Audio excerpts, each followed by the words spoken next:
Welcome along, fellow time travelers and strange historians. This is a letter that was written on December 4th, 1886, by the chairman of London Hospital, Francis Carr Gum, concerning the Elephant Man. December 4th, 1886, to the editor of the Times. Sir, I am authorized to ask your powerful assistance in bringing to the notice of the public the following most exceptional case. There is now in a little room off one of our attic wards a man named Joseph Merrick, aged about 27, a native of Leicester, so dreadful a sight that he is unable even to come out by daylight to the garden. He has been called, quote, the Elephant Man, unquote, on account of his terrible deformity. I will not shock your readers with any detailed description of his infirmities, but only one arm is available for work. Some 18 months ago, Mr. Treves, one of our surgeons of the London Hospital, saw him as he was exhibited in a room off the Whitechapel Road. The poor fellow was then covered by an old curtain, endeavoring to warm himself over a brick which was heated by a lamp. As soon as a sufficient number of pennies had been collected by the manager at the door, poor Merrick threw off his curtain and exhibited himself in all his deformity. He and the manager went halves in the net proceeds of the exhibition, until at last the police stopped the exhibition of his deformities as against public decency. Unable to earn his livelihood by exhibiting himself any longer in England, he was persuaded to go over to Belgium, where he was taken in hand by an Austrian who acted as his manager. Merrick managed in this way to save a sum of nearly £50, but the police there too kept him moving on, so that his life was a miserable and hunted one.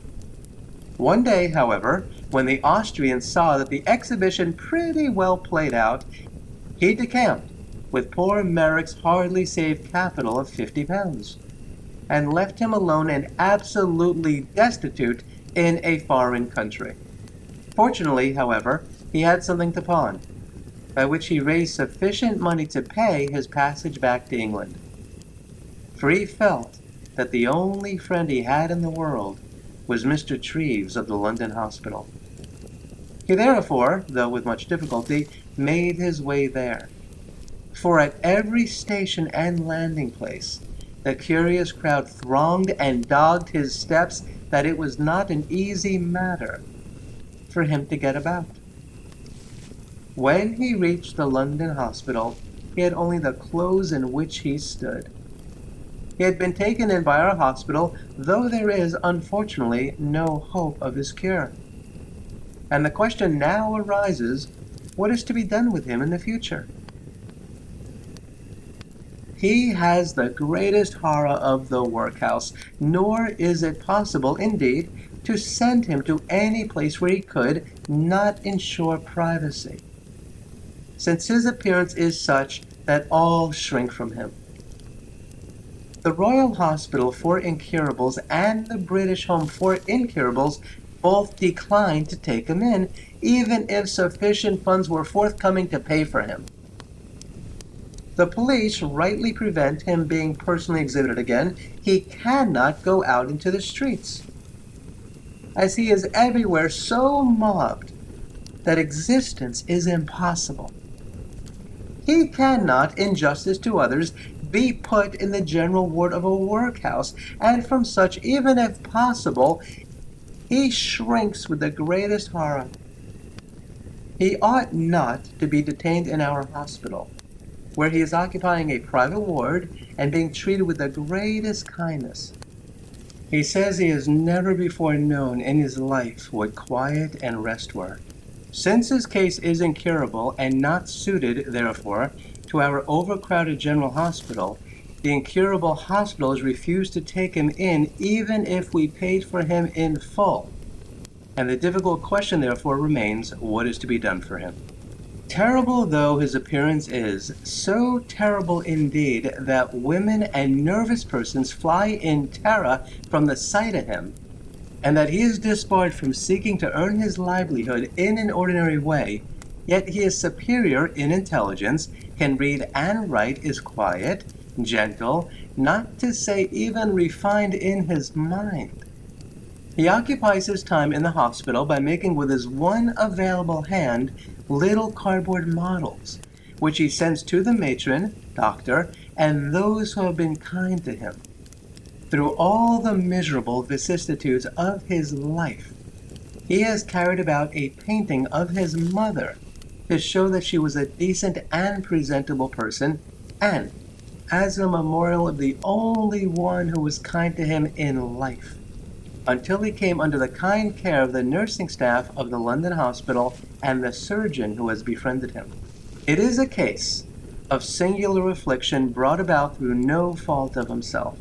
He can but hope for quiet and privacy during a life in which Mr. Treves assures me is not likely to be long. Can any of your readers suggest to me some fitting place where he can be received? And then I feel sure that, when that is found, charitable people will come forward and enable me to provide him with such accommodation. In the meantime, though, it is not the proper place for such an incurable case. The little room under the roof of our hospital and out of Cotton Ward supplies him with all he wants. The master of the temple on Advent Sunday preached an eloquent sermon on the subject of our Master's answer to the question, quote, "Who did sin, this man or his parents, that he was born blind?" End quote. Showing how one of the Creator's objects in permitting men to be born to a life of hopeless and miserable disability was that the works of God should be manifested in evoking the sympathy and kindly aid of those on whom such a heavy cross is not laid. Some 76,000 patients a year pass through the doors of our hospital, but I have never before been authorized to invite public attention to any particular case, so it may well be believed that this case is exceptional. Any communication about this should be addressed either to myself or to the secretary at the London Hospital. I have the honor to be, sir, yours obediently, F.C. Carr Gam, Chairman, London Hospital.